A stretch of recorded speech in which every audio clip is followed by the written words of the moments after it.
বিভিন্ন মহকুমায় কম বেশি বৃষ্টিপাত হলেও বৃষ্টি নেই রাজধানী আগরতলায়। তীব্র দাবদাহে নাভিশ্বাস উঠেছে মানুষের।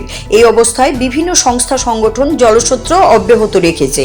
এবার জলসূত্রের আয়োজন করল রাজধানী শঙ্কর চৌমুহনী স্থিত সংহতি ক্লাব। আগরতলা পুর নিগমের মেয়র দীপক মজুমদার নিজেই এই ক্লাবের সম্পাদক, তাই নিজের ক্লাবে তিনি ছাড়াও অন্যান্য কার্যকর্তারা উপস্থিত ছিলেন। মেয়র নিজে তৃষ্ণার্ত মানুষের হাতে ঠান্ডা পানীয় তুলে দেন, তাতে উপকৃত হন পথচারী সহ যানবাহনের চালকেরা। গত কয়েকদিন ধরে রাজধানীর বিভিন্ন জায়গায় বিভিন্ন সংস্থা সংগঠন জলছত্রের আয়োজন করেছে। আগরতলা শহর অতিরিক্ত দাবদাহের জন্য মানুষ যারা প্রয়োজনে বেরিয়েছেন কাজে, বিশেষ করে সমাজ মানুষ, পথচলতি মানুষ, তাদের কিছুটা স্বস্তি দেওয়ার জন্য আগরতলা রাজ্যের সাধারণ মহকুমা ক্লাব সংহতি ক্লাবের উদ্যোগে জলছত্র আয়োজন করা হয়েছে। ঠান্ডা পানীয় কিনে দেওয়া হচ্ছে যাতে মানুষের স্বস্তি হয়।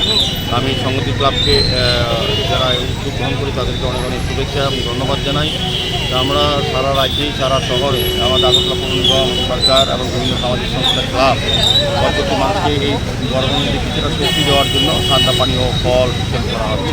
রাজ্যের সংহতি ক্লাবের উদ্যোগে এই সংকট চৌমুহনী এই জায়গাটা করা হচ্ছে। আমি তাদেরকে আবারও ধন্যবাদ জানাই। Siri TV, channel for news and entertainment.